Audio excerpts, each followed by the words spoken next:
Hi, I'm Connie Whitman, your host, and you're listening to Enlightenment of Change on webtalkradio.net. Thank you so much for joining us this week.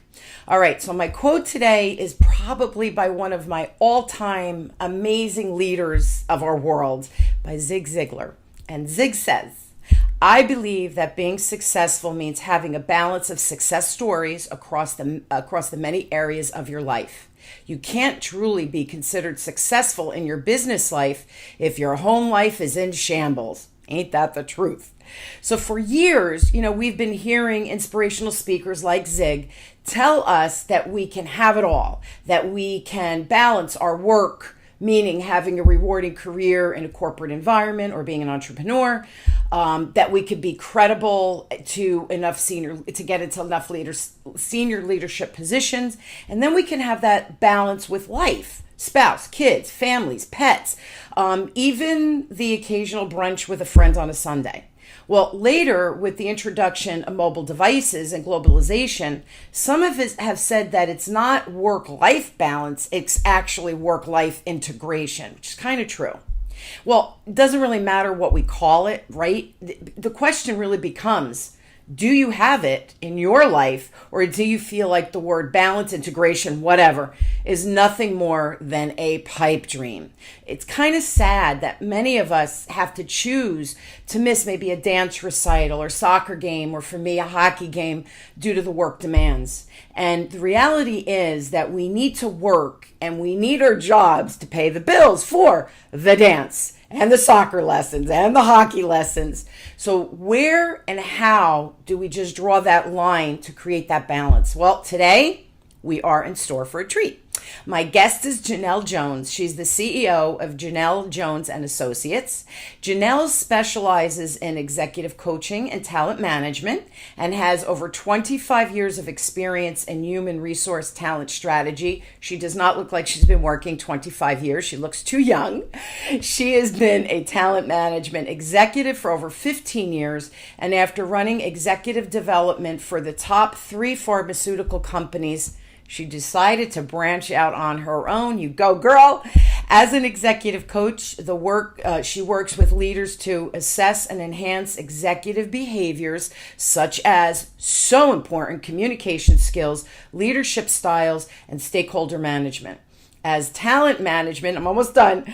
As a talent management consultant, she's an expert at creating impactful and practical solutions to address talent challenges. And this includes challenges with recruitment. Some of you could probably relate to this.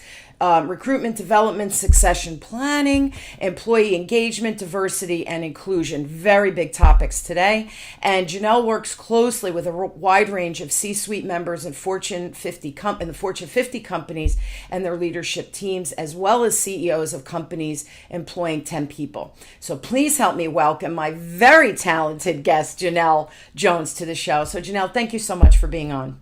Thanks for having me. That was a little lengthy, my intro, but you have a lot of good credentials. And we really do have, and a half hour is so hard to just cover the amount that we have to with in diversity and inclusion and all of these things that we're not saying, right, in the media and what have you. Real important, though, to have this balance in our life. Which I think that sometimes we struggle with. So based on that, what are some of the highlights that you see with frequency with your clients? Yeah. So, thanks for having me, first of all. We're going to have a lot of fun with this conversation. Totally. It's given your background and my background, one of the things that I just started to see with the executives that I've been coaching is not only do they struggle with that balance, but they actually beat themselves up about that struggle. And I think that when I finally tell them the cards that they've been dealt and the game that they're actually playing, the looks that come across their face, it's like this sense of relief. And that's one of the reasons why I wanted to have this conversation with you. I had a call not so long ago from a client of mine who wanted me to start doing some research on potential program for women of color, and to see where we might be able to curate some things to help women develop from senior leaders into executives. And I came across a research that was done by McKinsey & Company one of the premier consulting firms that's out there. They did something on women in the workplace. And I want to just let you know, I have some data over here and I want to get the numbers right. But once women start to realize what they're facing, my hope is that they'll say, oh, no wonder why. It's tough.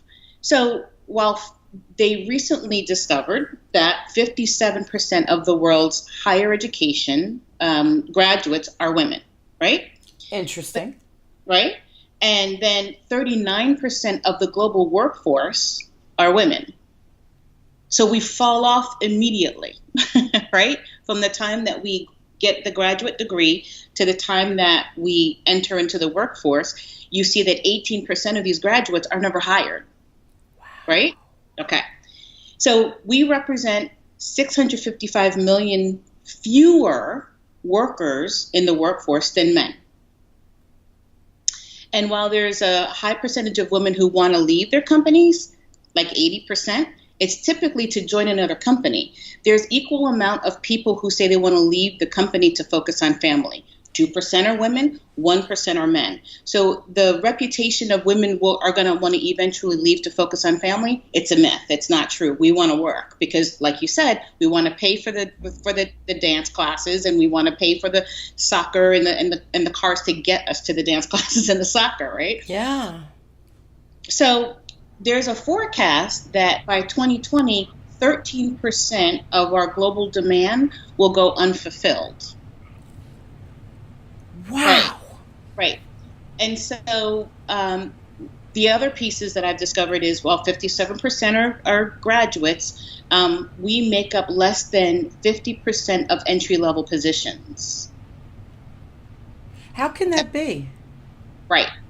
And then in terms of promotions, you'll start to see that we fall and we drop by at least 10% as you go to the next level. So it's not that we're not asking for the promotions. We ask for the promotions just as much as men do. And in senior positions, we ask for the promotions more than men do. The challenge is that, when you look at who's getting the advice and the counsel of senior people, it's typically men. And there is a direct correlation between people getting advice and counsel from senior people around career and their trajectory.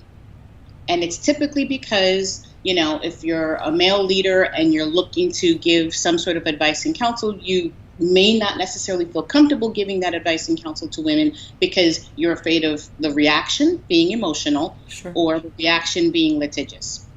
And so, it just, the story is not a good one. We are getting the degrees. We're getting hired at lesser rates than men. We're getting promoted at lesser rates than men. We're not being advised. We're not being counseled.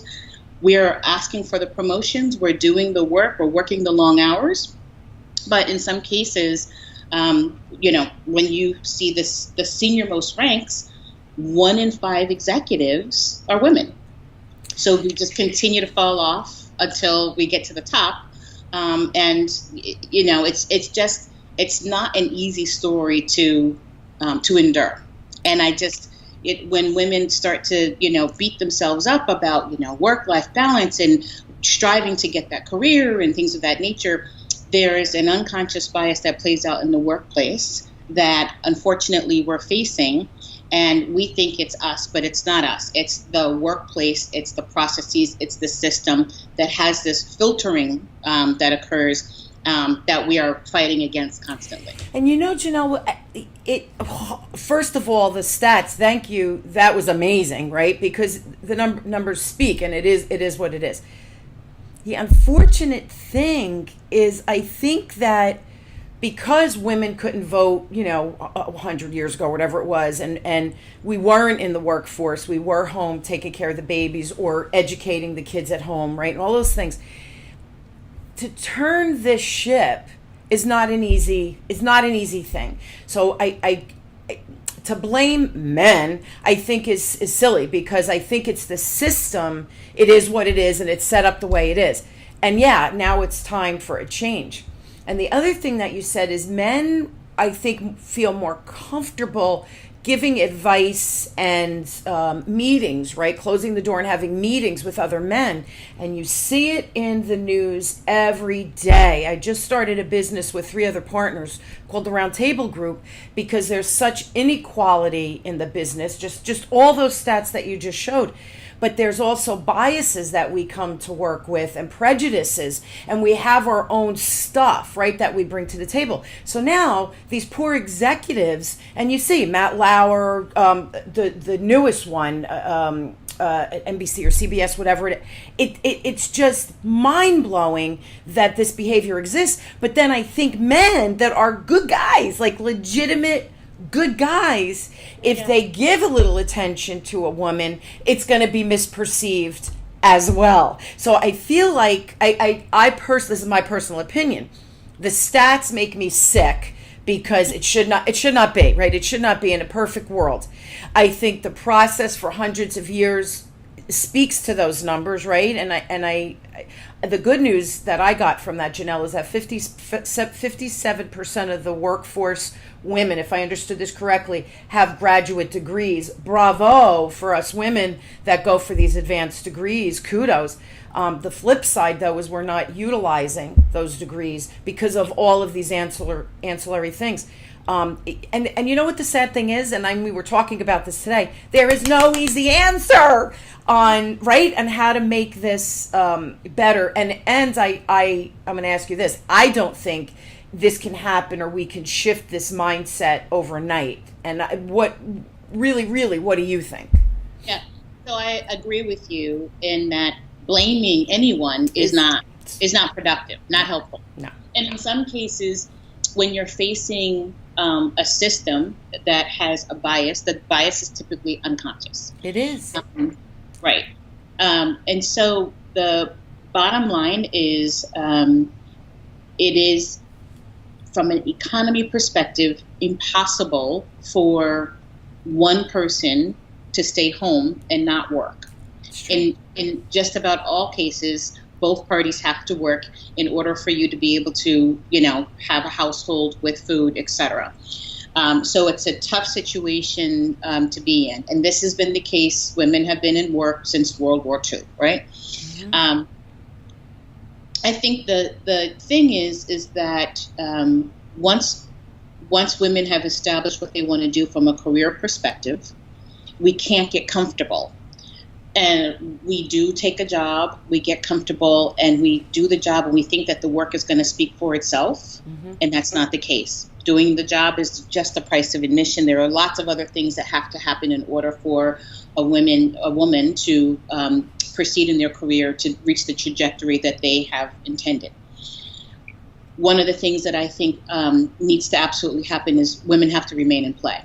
Don't ever get comfortable. And so there are lots of women out there who don't network on a regular basis. And so going to professional events, doing the networking, building relationships, especially when you don't need the relationship for any specific purpose. Because if you wait for something to happen where you absolutely have to get out there and meet people and find out what are the opportunities out there, what's going on, people see the desperation on you. Always remaining in play. Always making sure that you have a fresh resume, that your LinkedIn profile is up to date and fresh. Taking an interview once every 6 months to make sure that you have a great way of telling your story. Understanding how you can tell the story in a way where you have taken on meaningful and challenging positions and opportunities. And then you can actually start to think about your career in that way. Should I take that opportunity? Because I know if I'm sitting on the opposite side of the table of a recruiter or a hiring leader, I'm not going to be able to articulate that story very well. So it's just not going to make sense. Looking for CEOs who basically declare that diversity and gender and inclusion are a business imperative. And it's a business strategy. And it's one of my top 5 things that I want to focus on for this organization, because that's how this organization is going to win in the marketplace. That is a CEO you absolutely want to work for. And it's not going to necessarily be a woman. There are lots of, like you said, good guys But this is not just about being a good guy. This is not about social work. These CEOs fully realize that innovation is based on a diverse representation in the workplace and different ways of thinking, different ways of seeing things. So, that those are some of the things that they really want to consider doing as they think about their careers. And even if you say, had this meeting, it was a great meeting, it was a great organization, but I want to stay where I am, phenomenal. You still have a good understanding of what your worth is.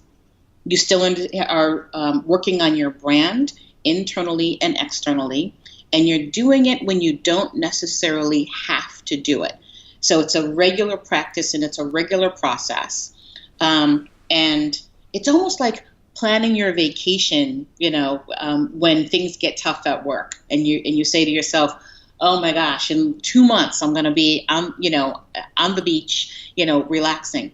If you are constantly managing your brand and your career, it gives you a better outlook and a better perspective of who you are and what you have to offer, and you don't feel stuck, if that makes sense. It absolutely does. And it's funny, I want to just comment on when you're desperate. I have a colleague from many, many years ago, and I had left the bank to start my own business, and she stayed and went up through the ranks. And then there was a huge reorg at a bigger bank, and she wasn't sure she was going to have her job. Now, we had a bunch of us would get together, continue to network, and who went here, who went there, but we would get together. We liked each other, and it was always, hey, what's going on with you? And you never know, right? You never know what would come from those conversations. And all of a sudden, there's this reorg going. We always invited her. It was radio silence. We never would hear anything. And then all of a sudden, reorg, and she comes to one of the dinners, and can you help me circulate my resume? And we were like, oh my God, of course, whatever we could do. And then the reorg happened. She got a position within that organization, radio silence again.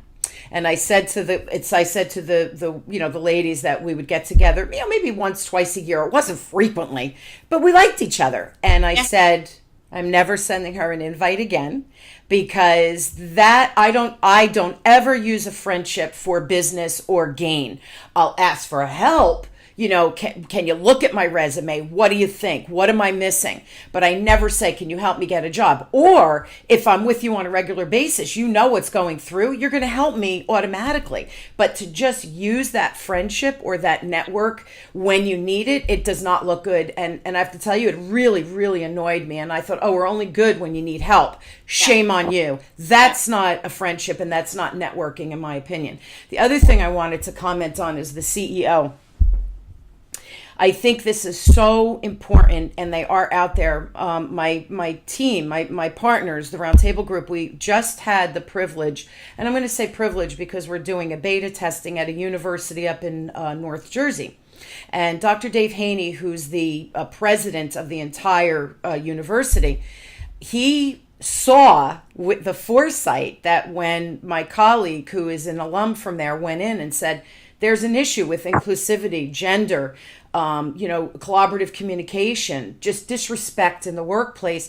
And we have this model that we want to test. Can we come in and test? And he was all over it. He's like, holy smokes, absolutely. Let's do it. What do you need from me? What do you need from my team? Let's meet with the executive team. How can I use your knowledge and your expertise in this model to make my university better? Because he believes, he says, if my executive team is diverse and can think with innovation, can you imagine how that's going to trickle down to the classroom, to the curriculum, to the admissions? He sees that bigger picture, that by him doing this legwork going in, the results going down to the kids. And after we met him, I remember coming out and saying to my colleagues, we had lunch to debrief and, talk about the meeting, what we could have done differently. Always try to make yourself better. And I said to my one colleague, I go, can we bring him to every organization? Like, whoa, like he gets it, totally gets it. So kudos to Dr. Haney. They're out there, and I love how you said that, because the CEO drives really the vision within the culture. Yeah, top down, man. Starts from the top. Yeah, it really does. A quick question now: Do you see a difference because the millennials, I think by 2020 are going to be a huge population. I think it's like 70% of the workforce are going to be millennials. My stats could be wrong. I'm not handy dandy like you with the numbers. Very prepared. I like it. But the millennials are going to be, and the boomers were so big right now, they're taking over. Do you see a difference between the perception of this work-life balance, of the trajectory of career? I'm just curious. Yeah, I think the millennials have a very different attitude towards corporate America. And corporate is starting to recognize that if they don't start to think about how to engage the millennials different than they have engaged the boomers and Generation X, they're going to, have some real challenges with getting the talent necessary to solve tomorrow's problems. So millennials are already vice presidents in Fortune 500 companies. And one of the things that you'll hear is millennials, have this sense of entitlement and come in wanting to have a rapid trajectory of their career, getting quick promotions, etc. So in some cases, pulling them through the ranks is important in order to retain them. The other piece of it is going to be making sure that you have support in place so that they can make those tough decisions that typically you don't have the skill set to do until you've been seasoned with different pressures and experiences and things of that nature. What do I think is going to happen? You already are seeing that millennials want to see some balance. They're not going to tolerate the lengthy hours, having to be in the office just for the sake of FaceTime. They already want the flexibility of being able to work from home. They already are driving certain communities to create hubs where I can ride my bike to work, and I can go to an open floor plan and collaborate and things of that nature. So they're already starting to drive how businesses are thinking about engaging their talent. My sense is that with women, I don't think they're going to tolerate as much as the previous generations, and I think that they are going to be in the driver's seat, and organizations are definitely going to have to continue to think differently on how they engage. Boomers are not going to go away that quietly. They are going to work much longer than the other generations have, before them, even if it's part-time. So I'm in high hopes that the boomers stick around, and they are kind of like the coaches who continue to groom the millennials to help them make some of those tough decisions on behalf of the organizations. And so, this is not necessarily a gender-specific answer, but I just don't see where the millennial women are going to tolerate some of the demands that that corporate has placed on women prior to them. Yeah, and excuse me, I agree. I hope that baby boomers like myself, that we do stick around to help develop, because here's the thing. I really believe, Janelle, that the millennials, I learned so much from them with technology, application of apps, and how it can make me even more efficient. They're constantly teaching me. On the flip side, though, the millennials that approach me that ask for advice, they see the wealth and value of that I am seasoned. And I say I'm hot and spicy when I say I'm seasoned, by the way, Janelle. I'm hot and spicy, baby. But there's a lot, 36 years in the workforce, and especially in financial service, financial sales.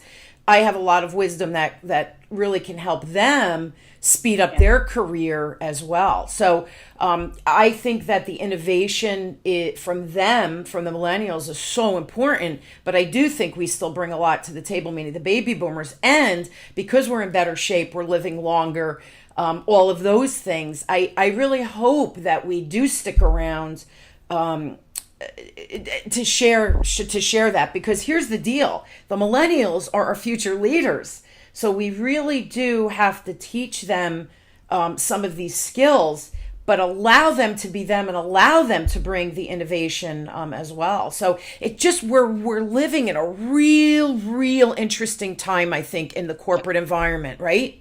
We are. And they already are leaders. In many cases, they're already leading, have big leadership positions because they're already in their 30s. Yes. And I think many people don't realize that they've taken on very challenging positions. And, as boomers start to think about retirement, their chapter 2 is not necessarily going on a golf course and that's it. They still want to be engaged and they still want to be challenged. And so, no, they're not going away that quickly. In many cases, boomers they may retire, but they're going to consult. Or they're going to come back part-time or, in some capacity, because the thought of not having some sort of critical assignment when they wake up is just not appealing.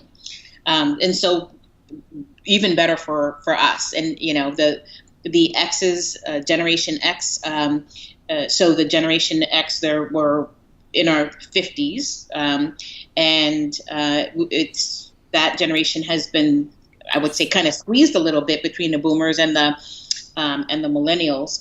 And I think that the X's have taken the brunt of the old corporate America and beating ourselves up and trying to figure out how to make it not. I think that, when I talk to my clients about, how do you balance this and can we have it all? And, those kinds of conversations, what I typically find for my clients is, women are, I think it's 54% of women who are doing housework versus 22% of men who are doing housework. And that's the big frustration, right?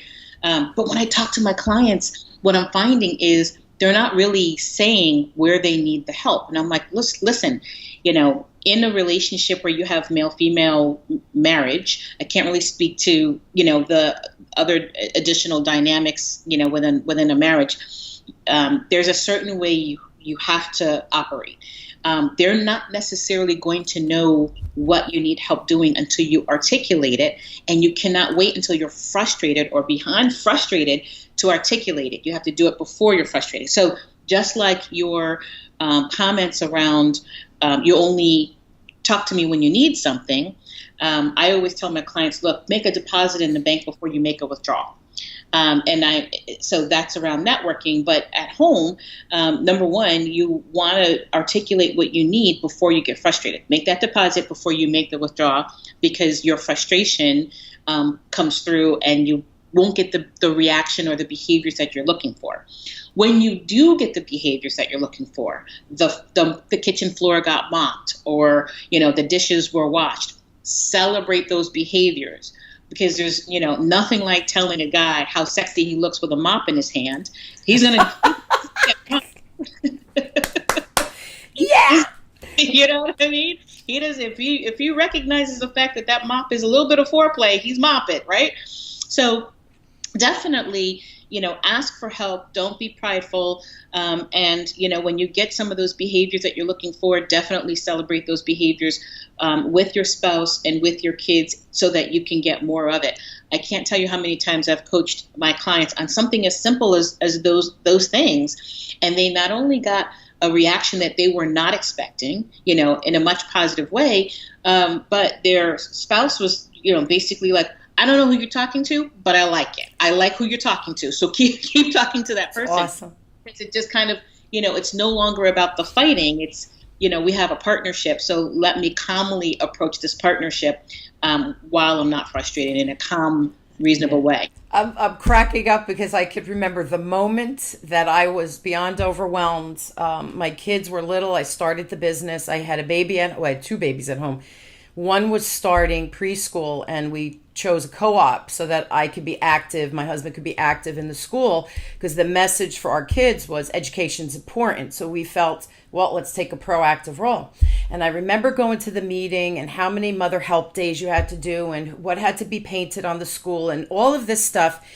and committee I had to join. And I remember driving home thinking, I have that networking, I have that training, I have this, and my hands got tighter and tighter and tighter and tighter around the steering wheel. By the time I got home, I was shaking, thinking, how am I going to do all this? How am I going to do all this? So I remember walking in overwhelmed, and my husband said, what's the matter? Now, I don't cry, Janelle, ever. I'm the one. If there's a problem, let's face it. What do we need to do? I burst into tears out of pure frustration. So he was like, what happened? Because I don't cry, right? And I said, how am I going to do? I have this, and I have to food shop, and I have to cook it. And I couldn't breathe. I felt so, and I think, well, I'm Superwoman. I should be able to do it all. And he looked at me and he goes, how about if I do the laundry, and how about if I food shop? Will that help you? And I go, yeah, I hate doing both of those. Yeah, if you could do that, yeah, that would save me, blah, blah, blah. And do you know, we're married 26 years. My kids are in college. Guess who still food shops and does laundry? Yeah. He does, because, I have my own business, and then I'm partners in 2 other businesses. I'm going to networking events. I travel all over to speak. So he has seen my trajectory of business and busyness increase, even as my kids we're empty nesters. And last night I got home really late. I came home, he had a beautiful salad he made with eggs and shrimp. And he goes, is that good? Do you want me to do it? I was like, you're the best, Michael. You're my rock star. 26 years later, kids are out of the house. What was his reaction when you said, you're the best, you're my rock star? He just laughed. He goes, Connie, it's a salad. And I go, dude, I love you. I love you so much for doing this. I'm tired. Now I'm tired. It's 7:30 at night. I didn't want to come home and have to make the salad. And he did it for me. So, I think women, but men also. I hope men are, because I do have male listeners on the show. We do need help. You can't do it alone. And for men, if you think, oh, she's handling it, my wife is a rock star, just ask them, man, you do so much. What can I do? What can I take off your plate to make your job a little bit easier? Instead of coming home after they do their exercise, workout, and what have you, come home, instead of putting your feet up, maybe do the dishes or mop the floor, throw a load of laundry in.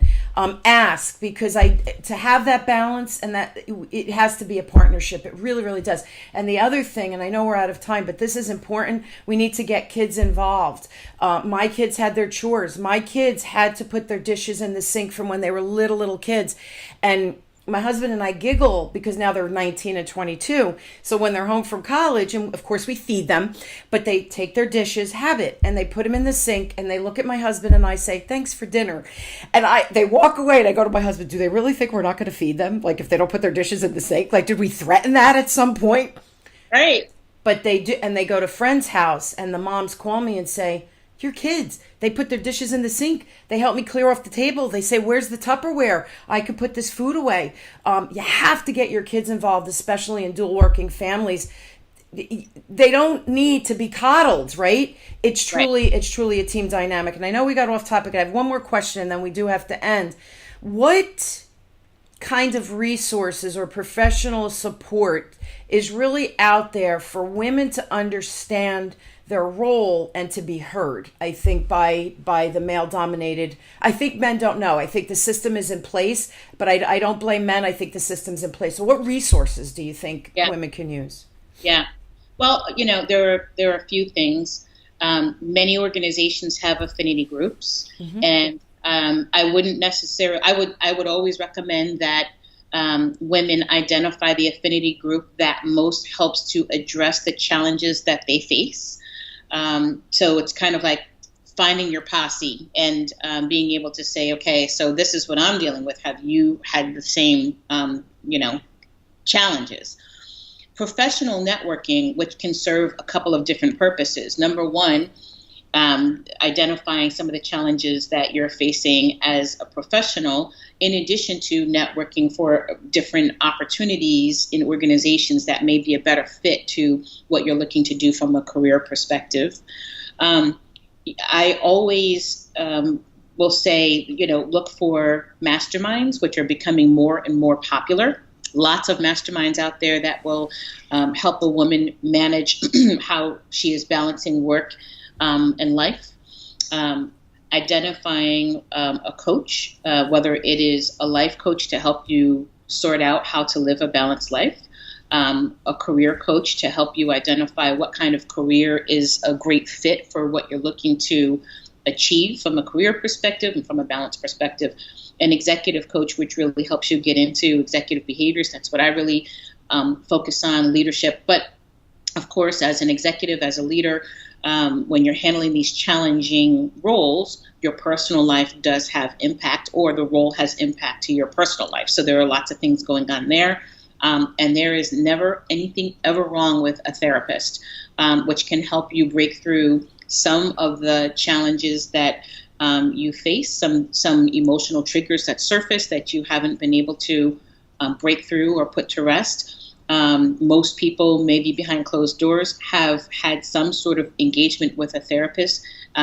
For whatever reason, it hasn't necessarily been that popular. I think that's another thing that the millennials, will do differently, is I think they'll be more open and honest about their engagement with mental health professionals. And I say therapy because while it's great calling up your friends and, chit-chatting over a plate of food, your friends are not trained professionals. In some cases, they just can't help you with certain issues or topics. And I have plenty of conversations with friends where they wanted to talk to me about certain things, but as a person who's not a trained professional in that way, it's better for them, more beneficial for them, to go to someone who's trained to handle some of the issues that they're facing. Yeah, and I know we're out of time, but we all have stuff, man. Like, right, Janelle? We all got crap we're dealing with, and we have, these hidden beliefs from generations gone by, and we're still carrying them that just aren't serving us anymore, and really are holding us back, and we don't even know what they are because it's going on the subconscious or unconscious on the unconscious level. So yeah, I agree, and I do think millennials are much more open to that whole therapy. Hiring a coach, they're not afraid to say, what do I need to do differently? What do I need to do better? And I think my generation thinks that we have all the answers. We don't. Yeah, no. And I think having a mentor to help you navigate corporate politics. Agree. And getting a sponsor, which is very different from a mentor, to be able to advocate on your behalf behind closed doors so that you can get those meaningful and challenging projects, more exposure, and impact that career trajectory. So those two things are critically important for women who are in leadership positions, pursuing leadership positions, but in corporate America, or even if you're an entrepreneur, you still need a mentor. I agree, because you don't know everything, and we do have blind spots. You don't know what you don't know, right? Until you know it, then you can't unknow it. I say that all the time, but it's really true. We have blind spots, so sometimes we need help, discerning or differing how to approach it and change it, right? If you would like more information from Janelle, 2 ways to reach her, and I will post this on the Web Talk Radio Enlightenment of Change platform. Website, JanelleJones.com. So it's JENNELL Jones, JONES.com. Email Janelle directly at janelle@janellejones.com. Also, if you need my help or you want me to cover topics on the show, questions about sales, coaching, whatever it might be, please reach out to me directly at Connie@WhitmanAssociates.com. Also, my partner and I on Wisdom Decoded, we're still offering that free communication style assessment, wisdomdecoded.com, right on the landing page. And you do get a little report, gives you a little bit of insight as to who you are. Again, just what Janelle and I were speaking about, to peel back our little onions and start to see blind spots. And that report helps you do just that. So wisdomdecoded.com, it's a communication style assessment, free, right on that platform. Janelle, thank you again for just being lovely, articulate. And this is such an important topic. I almost think we might have to do a part 2 to this. Do you think?